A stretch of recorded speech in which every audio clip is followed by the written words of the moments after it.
Movimento de Campos.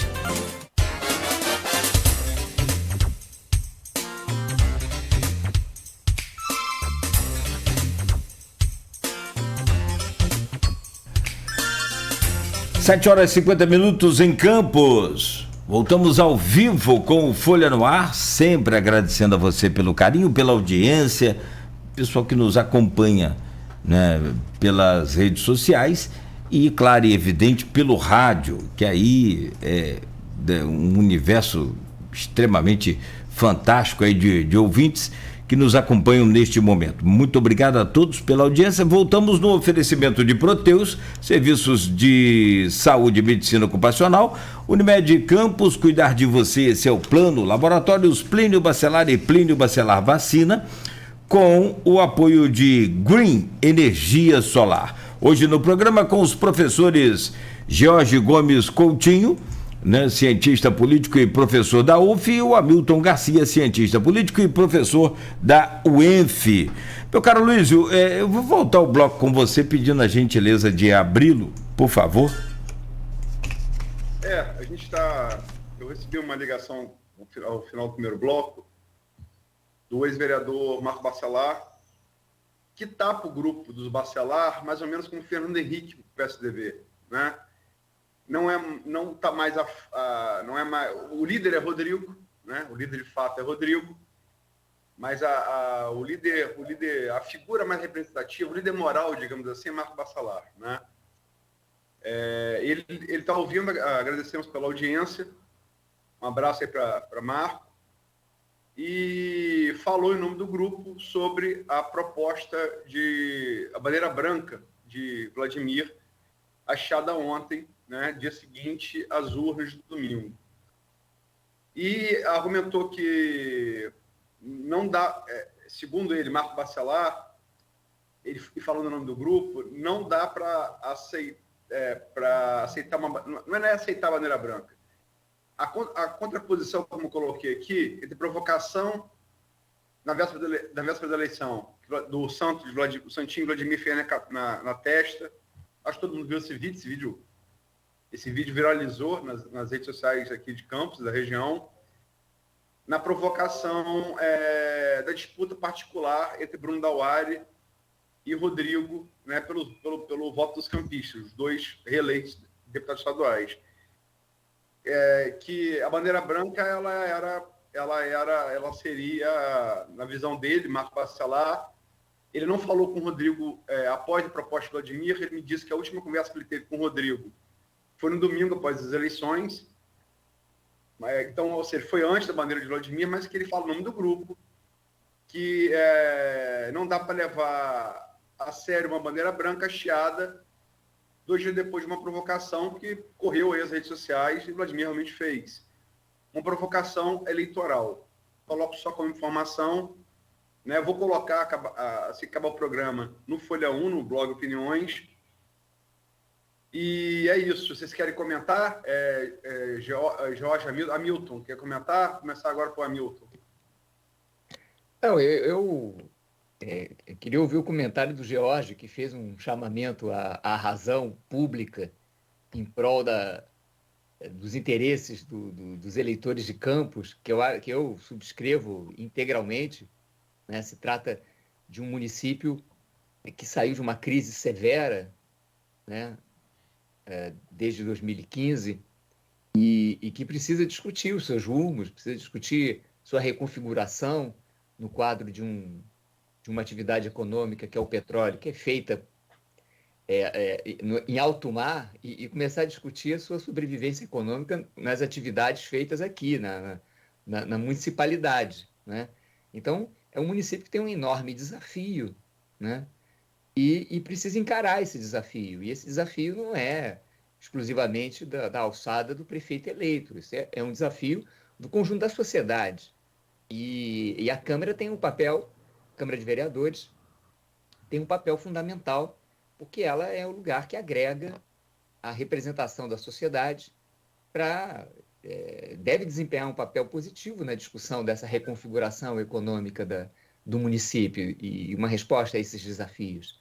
Então, é muito ruim, concordo plenamente com o George, você tenha um poder importante desse, que é o legislativo, paralisado por uma luta em torno da sua presidência. É normal que haja luta em torno do poder, mas o poder tem que ter consciência que ele precisa estar assentado em alguma coisa real, forte, que o sustente, né? Porque o poder não se autossustenta, né? Isso é uma ilusão de quem faz política. Eles acham que, como eles dominam muito o eleitorado também, eles acham que se autossustentam, mas, na verdade, eles precisam não só provar cotidianamente que tem uma função, e uma função relevante, e precisam ser sustentados economicamente. Ali tem custo, né?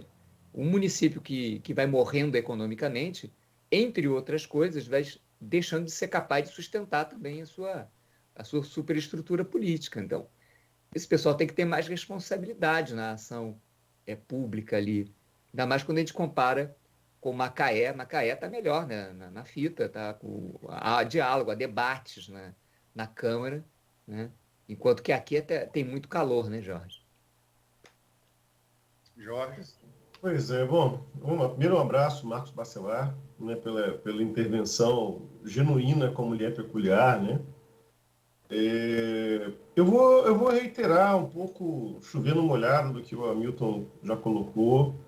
Eu acho que vamos, de repente, aproveitar, já que é uma arena legítima, inclusive para os grupos que estão em disputa, dada inclusive a intervenção do Marcos Bacelar aqui no programa, fazer um apelo, né, justamente ao acordo, ao diálogo entre os grupos, né, justamente concordando aí com o Hamilton. Eu acho que a cidade ela tem desafios demais para que nós fiquemos em torno, né, de uma disputa que ela não eleva, não qualifica o debate, né, como nós estamos vendo nesse momento. O que, reiterando, né, como eu falei, as galhofas, as chicanas, as provocações, elas são recursos retóricos na disputa política. Isso a despeito do grupo que nós estejamos falando. Não estou dizendo que eu aplaudiria ou estou passando pano, né, para o prefeito. Eu acho que, sem dúvida alguma, eu reconheço a legitimidade da queixa, mas também reconheço a relevância de chamar para o diálogo nesse momento, né, que nós estamos aí, digamos, entre primeiro e segundo turno de eleições muito importantes nacionais, né, e talvez seja uma boa janela para começarmos a diminuir a temperatura da beligerância das rivalidades locais e começarmos a qualificar o debate a partir do diálogo. Até porque, como eu falei, quem ganha, aí sem dúvida alguma, a gente pode dizer que talvez o grupo Garotinho perca algo nesse diálogo, talvez o grupo Bacelar perca algo também nesse diálogo, mas quem ganha talvez seja a sociedade campista, no momento que eu falei que há tantos desafios aí colocados. Antes de passar a bola para você, Nogueira, eu queria saber a sua opinião, Nogueira, sobre o que vai ter o Bacelar. O que você acha? Olha, eu ia comentar o que George acabou de dizer agora. Eu conheço o seu Marcos, assim como a gente conhece também o Vladimir, e é muito difícil, numa temperatura tão alta, como o Jorge disse que estamos agora, você 48 horas depois aceitar uma bandeira branca assim do nada, tendo em vista o poder do grupo reforçado com a eleição que se passou. Em Campos, o Vladimir ganhou bem, o Bruninho teve 47 mil votos, o Bacelar, Rodrigo Bacelar teve 27 mil votos. Então, nessa disputa em Campos, particularmente no município de Campos, o Vladimir ganhou, mas no geral o Bacelar teve quase 100 mil votos, o Bruninho quase 65 mil votos. Então, essa coisa dessa polarização, ela não faz bem em momento nenhum. Vou mais uma vez aqui assinar embaixo do que o Jorge falou. O momento é muito importante para o país, é muito importante para Campos. A gente precisa restabelecer aqui esse comércio, essa força nossa. O país passa por dificuldades econômicas, tem uma melhora agora nesse último momento, mas para 2023 não se tem grandes previsões. Então eu creio que se não aceitar, pelo menos aí uma bandeira branca, mas aceitar um diálogo mais menos acalorado, mais acalmado, baixando a temperatura. Você concorda com esse momento também, Aloysio? Eu, como estou na apuração, eu vou pedir a vocês a licença de não emitir juízo, porque a emissão de juízo me tiraria a imparcialidade que eu preciso para fazer essa ponte. Eu peço... Não, tudo bem. Não, tudo bem. Juízo. Agradeço o seu Marcos aí, flamenguista de 4 postadas, ele que gosta muito, sempre que a gente se encontra, ele... Bom, eu já sei. Um abraço ao seu Marcos. Bom, um abraço também. E a audiência extraordinária. Aliás, Aloysio, você não aproveitou para convidá-lo aí para vir uma hora dessa com a gente? Ele falou que vai vir aqui, minha avó isso já. Ele e o Rodrigo virão aqui no programa. Mas as portas estão abertas. Sim. Né, as portas estão abertas, seria realmente um belo programa. Com certeza. Está aqui o Marco e o Rodrigo. Com certeza. Os políticos de grande destaque, né? Marco Marco, vou dizer a vocês, já tive problema com o Marco. Temos temperamentos parecidos. Mas o político, logicamente que isso não é uma virtude, mas não é a única, né? Acho que com esses 2 políticos que eu conheci, conheci no meu cotidiano, mais fisicamente corajosos que eu vi na minha vida.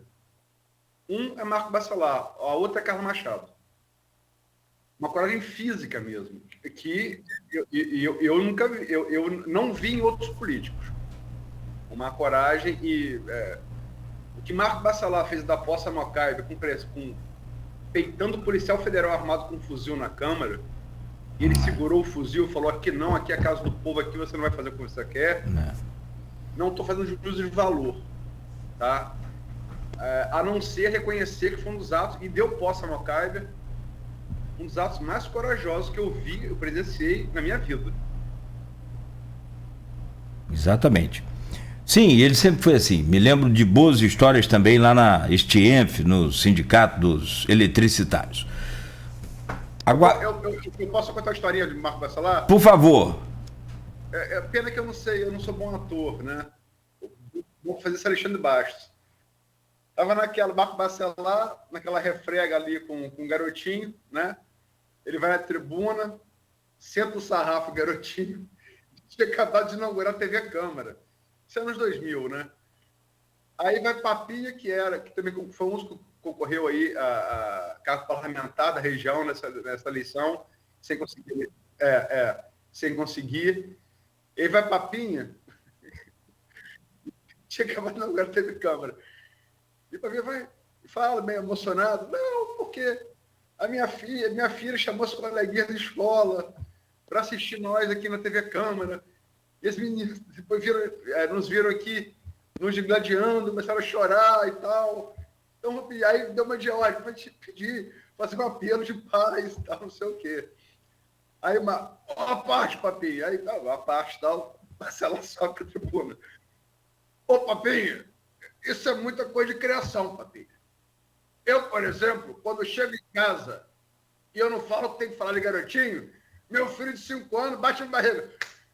Porra, garotinho, papai! Porra, garotinho, papai! Isso é muito uma coisa de criação. Ele é campeão. E se for contar as histórias boas dele, ficamos aqui o dia inteiro. Tem a dos cinquentinhos também na gravata, aquele dia eu estava lá na Câmara. Sensacional, Marco. Vamos aguardar aí ansiosamente a presença dele aqui e do Rodrigo também. Bom, mas voltando ao tema do bloco aqui, e destacando a importância do Marcos ter ligado, Marco Bacelar, a Silvana Venâncio, que está lá no grupo de WhatsApp deste programa e do blog Opiniões do Aloysio, ela que é jornalista em Bom Jesus do Itabapana, ela diz aqui: professores, parecia certo o segundo turno entre Castro e Freixo. Na opinião dos senhores, o que se deu essa vitória aí do governador no primeiro turno? Pode começar com Hamilton. Bom, eu acho que houve uma onda conservadora, né? A ideia de que a onda bolsonarista tinha passado ali, foi um retrato de 2018, se mostrou equivocada, né? Quer dizer, há uma onda, a onda conservadora na sociedade não parou, né? Ela continua forte, continua dando seus desdobramentos, e aconteceu nessa eleição, ainda muito vinculada à figura do Jair Bolsonaro. A gente viu como na eleição os candidatos que ele apoiava se projetaram, né? A gente viu também como os candidatos que abriram dissidência com ele tiveram dificuldades, com exceção ali do pessoal da Lava Jato, que tem digamos assim, uma propulsão própria, né? Então, eu tenho a impressão que o que alterou o cenário em São Paulo, que alterou o cenário no Rio de Janeiro e no Rio Grande do Sul, só para citar três exemplos, foi exatamente essa onda conservadora que aparece como uma... Bom, ali no Rio Grande do Sul e em São Paulo aparece como uma virada, né? No Rio de Janeiro não, porque não tem esse caráter de virada, né? Até porque o Cláudio Castro é um consenso do Centrão, né? Um consenso do Centrão que abarca do PT ao PL.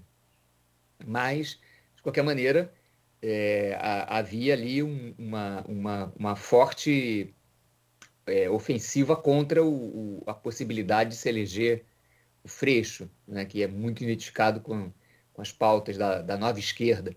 E eu acho que aí foi uma virada para além das políticas que vêm sendo feitas, né? Para além do gasto público eleitoral que a gente está observando aí desde a privatização da SEDAI, né? E, enfim, esse empoderamento também do orçamento secreto, enfim, várias coisas que impulsionaram também, claro, a gestão do Cláudio nesse sentido de jogar todo o poder da máquina estadual na interiorização, né, na interlocução com os prefeitos, etc. Tudo isso impulsionou a candidatura dele, né? Quer dizer, ele sai eu já tive a oportunidade de comentar aqui, né? Ele sai de papagaio de pirata de um candidato eleito em 2018, que por sua vez também era um papagaio de pirata do Bolsonaro, para um governador eleito em primeiro turno. Então, isso me parece que ele pegou essa onda conservadora, embora aqui não tenha sido virada nenhuma, ele era favorito, mas ele acabou consolidando esse favoritismo logo no primeiro turno, que eu acho que isso é uma reação à carioca, né? A Fluminense, à esquerda, carioca, né? E eu explicaria por esse caminho o resultado do Rio de Janeiro. Jorge. Bom, acho que eu vou ter pontos de convergência aí com o que o Hamilton colocou e vou acrescentar, acho que outros elementos de diferenças de percepção. Mas eu acho que a gente tem bastante convergência. Como é que eu explico, né, esse resultado do Estado do Rio? A questão, né, da deusa Fortuna, essa caprichosa, né, deusa, né, que ela não escolhe muito bem, não vê muito bem quem está premiando, né, que ou seja, a sorte, né, ou seja, o Cláudio Castro lidou com uma situação da máquina do Estado em termos orçamentários mais interessante, até mesmo pela privatização da SEDAI, também por questões de aumento de arrecadação, que é um paradoxo desse momento, né? O que aumentou as possibilidades de diálogo, né, do Cláudio Castro, ao ponto de ter dois palanques, até mesmo em campos com grupos rivais, né? Ou seja, E isso se refletiu no estado do Rio como um todo, né? O Cláudio Castro, ele se mostrou, aí o Hamilton está coberto de razão, um político de centro, que demonstrou uma grande capacidade de diálogo, aí sim, da esquerda à direita, em todo o Estado, e contando com uma máquina com saúde orçamentária, mesmo que momentânea, nessa conjuntura. Então, isso daí ajudou bastante. Outro ponto, eu acho, é um certo pânico moral, tática essa, aí sim, já vinculado aos grupos mais de extrema-direita, né, ao esse cristianismo reacionário, né, a grupos que mais conservadores, tradicionalistas, com relação ao Marcelo Freixo, né? Ou seja, houve aí um movimento também de pânico moral, tanto é que fez com que o Freixo tivesse que se reinventar, né, com pautas que ele sempre foi historicamente atrelado, como, por exemplo, a questão das drogas, né? Ele teve que fazer um movimento, né, de dar alguns passos atrás naquilo que historicamente ele sempre defendeu. Além disso, dificuldades de capilarização que a campanha do Freixo teve, que é algo que não ocorreu no caso da campanha de Cláudio Castro. Se eu falei que esse cenário orçamentário capilarizou a presença de Cláudio Castro no estado do Rio, por outro lado, né, no caso de Marcelo Freixo, ele teve justamente o oposto, a dificuldade de capilarização no estado do Rio de Janeiro. Enfim, eu acho que...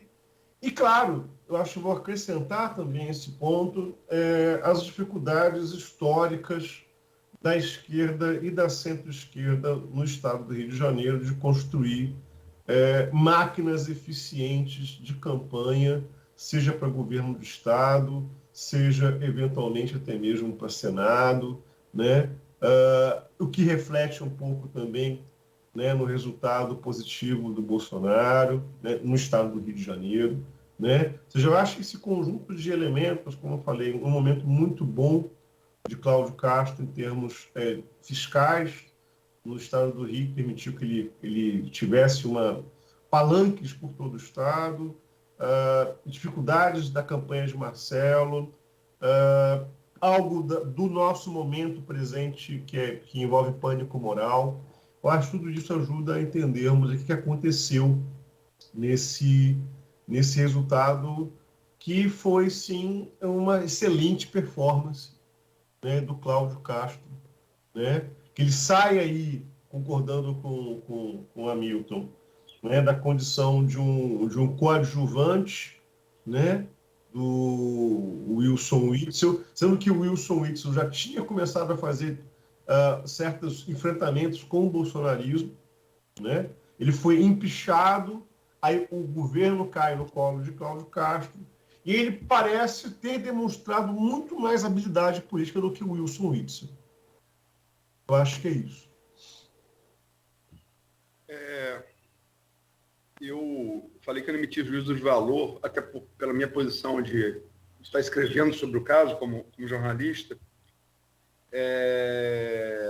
da bandeira branca do Vladimir para os Bacelar e a resposta do Marco Bacelar. Mas eu queria, se você me permite, fazer só uma pequena análise em relação a Castro e Freixo e a eleição de Castro no primeiro turno, para daí passar a segunda pergunta desse bloco. Eu disse aqui, e falo porque o ouvinte está aí, que nos acompanha, a nome de Chamentia. Nogueira também, que estava aqui comigo sexta-feira. Eu falei aqui na sexta-feira. Não com base... com base em pesquisa também, né? Porque havia, aritmeticamente falando, a possibilidade de conclusão do primeiro turno, tanto da presidencial quanto da estadual. E, com base nessa possibilidade, aí é o feeling, aí é uma coisa subjetiva. Mas sabe qual é aquele sentido do Homem-Aranha, quando vai ter perigo, aquela buzina na cabeça dele?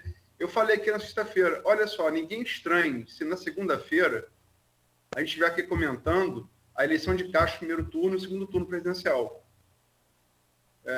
Isso estava na minha cabeça, muito claramente. E aí me permito fazer a análise. Eu acho que Freixo... Castro, concordo com tudo que foi falado aqui, né? É um político de centro, habilidoso, até porque chefe de gabinete há muito tempo é uma função que você tem que ter habilidade, né? Para conversar com as pessoas, serenar ânimos, erguer pontes. Concordo com o que o Jorge falou, não pode nunca deixar de lembrar a venda da SEDAI, é o último ativo que o Estado do Rio tinha, e que dá assim, uma sensação, como o Jorge bem pontuou, momentânea de alívio financeiro, que é falsa, isso não vai continuar, mas permitiu a capitalização dele em vários municípios que aderiram ao programa de privatização, né? Com muito dinheiro, são 22 bilhões de reais, não é, esse é dinheiro para qualquer lugar do mundo, né? Mas Freixo, o Edmundo Siqueira, que também está nos ouvindo comentando, fez um artigo muito bom que eu recomendo, está no Folha 1, no blog dele. O título é A Culpa é do Leblon, não da periferia e do agro. Eu li ontem e recomendo a leitura ao ouvinte. O Freixo é essa típica esquerda identitária do Leblon. Né? É muito boa falando para si mesma.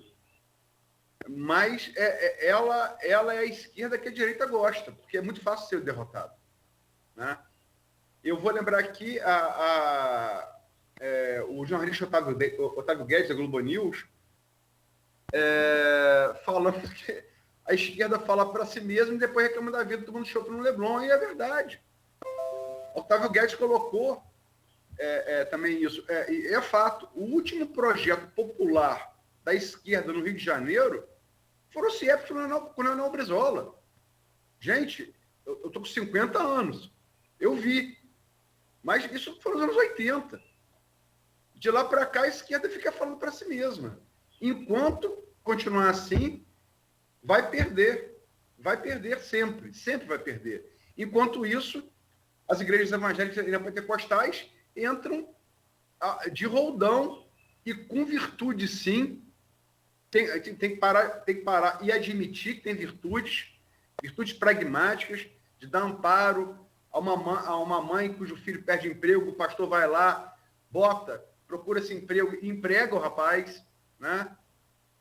Das igrejas evangélicas e sobretudo, as neopentecostais na periferia, que a esquerda hoje não conhece.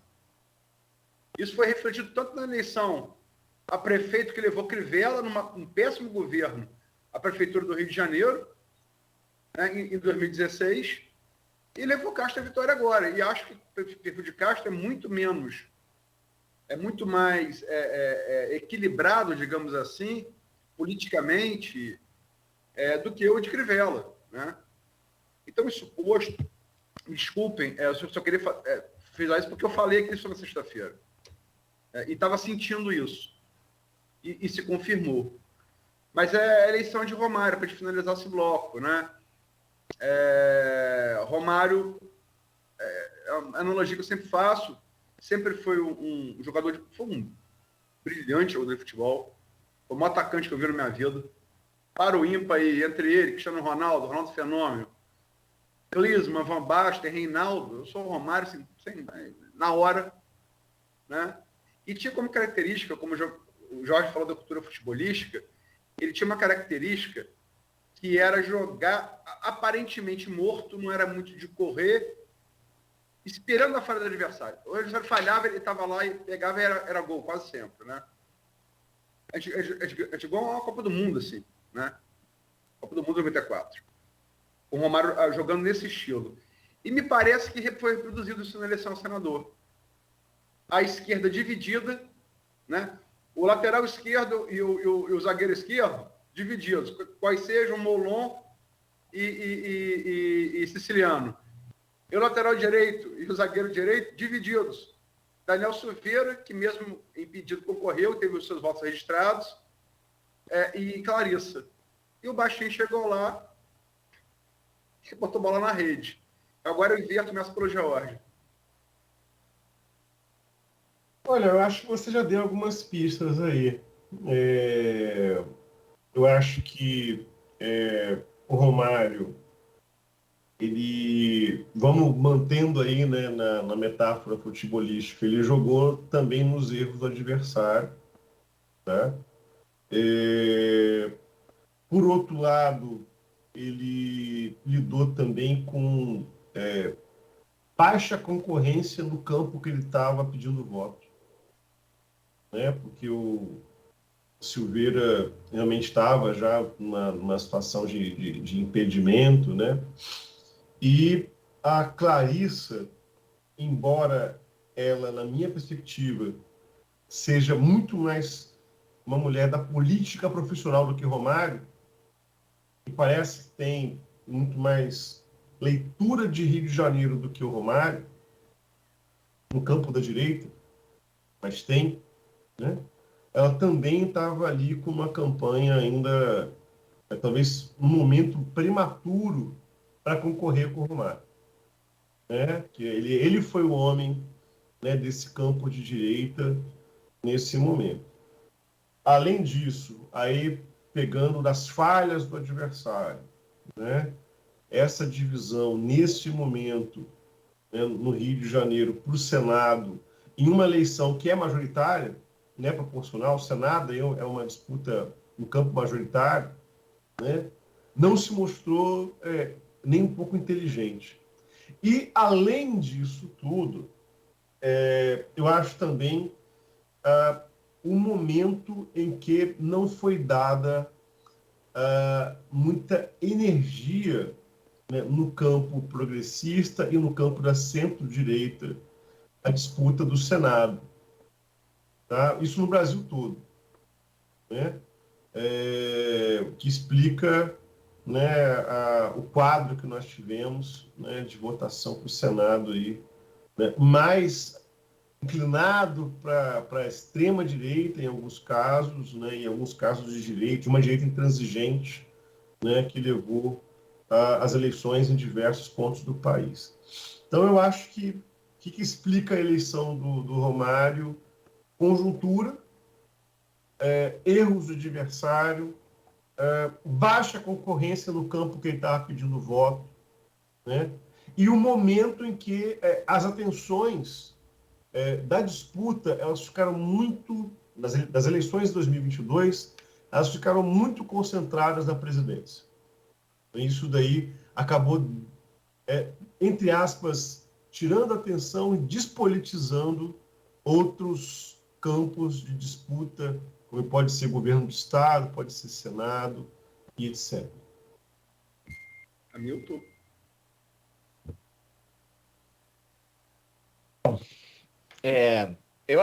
Eu sigo o relator aí, Jorge. Eu concordo plenamente com a avaliação, até que pelo lugar ali de apuração, de contato que o Aloysio tem, e o feeling dele é muito bom em perceber essas variações. Então, eu acho que o Romário tem esse aspecto também, que é um centrista, né? Quer dizer, ele não é um senador ideológico, não é um senador programático, ele é um senador popular, né? E que tem um perfil, acho que aí foi uma disputa ali apertada, né? Quer dizer, não foi assim nenhuma lavada, ele teve ali em torno de 30% dos votos,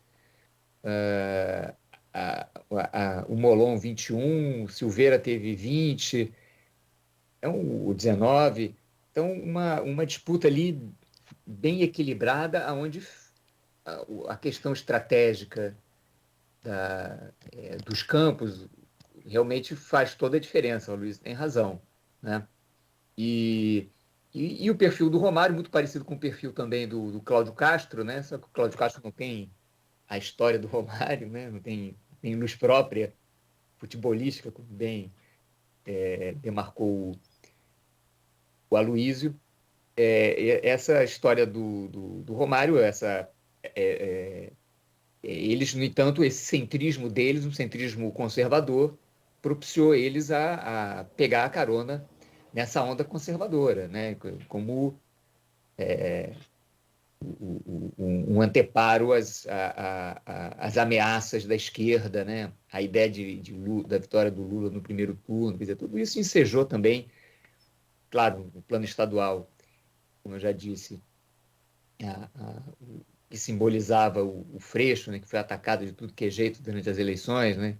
O Ganime chamou ele de Marcelo Fake, o Cláudio Castro de Marcelo Frouxo, enfim. Então, eu acho que houve uma sinergia aí entre a figura do Cláudio Castro e a figura do Romário, nesse centrismo do centrão, que impulsionou também. Ele veio daquela tentativa de se candidatar a cargo majoritário, eu acho que foi a prefeito, se não me engano, do Rio, né? Agora não me... Governador na eleição passada, Milton. Ele era favorito nas pesquisas até a semana da eleição. Governador. Foi muito ruim. 15 dias antes da eleição. Aí Eduardo Paes passou e depois, no final ali... Ele foi muito despreparado para aquela eleição, né? Foi muito feio para ele, mas ele, numa eleição, numa conjuntura que também não é nada programática, em que você tem esses fenômenos de rede social, que são programas, né, ideológicos, posicionamentos generalistas ideológicos sobre várias coisas, ele pôde se recuperar e aparecer, enfim, ao lado dessa onda conservadora, inclusive na questão do Castro, e o que também beneficia o Romário, eu esqueci de citar o aspecto da política de enfrentamento contra a criminalidade, né, que continua rendendo muitos votos, né, para os setores conservadores do Rio de Janeiro, né, em função do fato de que a esquerda ficou estigmatizada como a corrente de opinião que solta bandido ou defende bandido, né? Embora, se você olhe dos dois lados ali, tem conexões com o crime organizado, mas a esquerda ficou marcada como aquela que tem uma conexão maior com o crime organizado vulnerável, né? E isso rendeu eu acho que rendeu muito voto para o Cláudio Castro, e sem sombra de dúvida, embora o Daniel Silveira estivesse ali concorrendo exatamente com isso ali com o Romário, como o Daniel Silveira é uma candidatura inviável, o Romário acabou, de alguma maneira, se beneficiando disso. Eu só queria, Nogueira, antes de encerrar o bloco, para fazer só duas observações. Vamos lá. A gente trabalha com comunicação, profissional de comunicação, então acho que tem uma coisa que pouca gente tem falado, e no meu ponto de vista foi altamente exitosa a campanha de Cláudio Castro. Belíssima campanha, profissional. Aquela coisa, fiz isso, fiz aquilo outro, segurança presente, HGG, sabe quem é? Cláudio Castro. Cara crachá.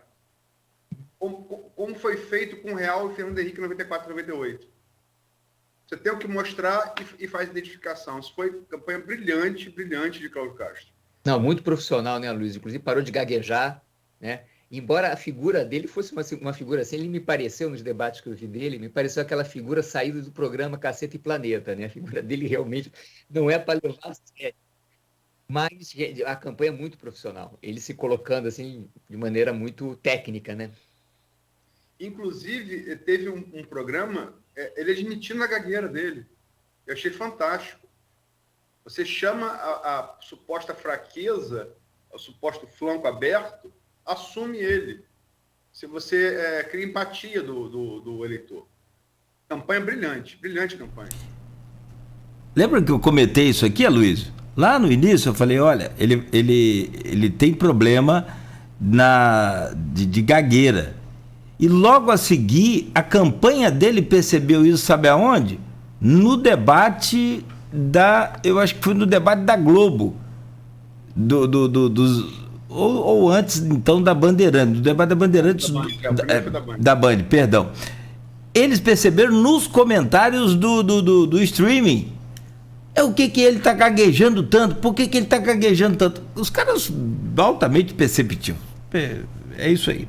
Agora, eu destacaria, aproveitando o comentário do Aloysio, se você me permite, Cláudio. Por favor. Eu destacaria também, o que me levava a crer que teria segundo turno no Rio de Janeiro, foi o bom desempenho do Ganime, porque também em termos de posicionamento, ali nas entrevistas, o Ganime não tinha tempo nenhum, né, de TV e tudo mais, nem recurso.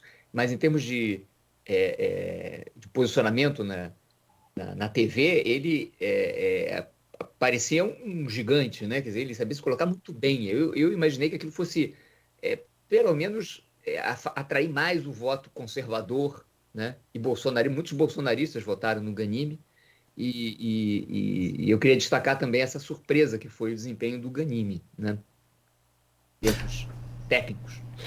Perfeito. Bom, são 8h31. Eu vou pedir licença aos senhores. A gente já está com o tempo aqui esgotado para a gente comentar a nacional, que aí, se quiser, a gente faz uma semana de programa com essa eleição nacional e a gente faz uma pausa rápida. Eu havia feito uma conta aqui para senador, só para você falar de esquerda na desunida, só para analisar, não precisa comentar não, para o ouvinte também analisar. Romário teve 2.384.000 votos, arredondando.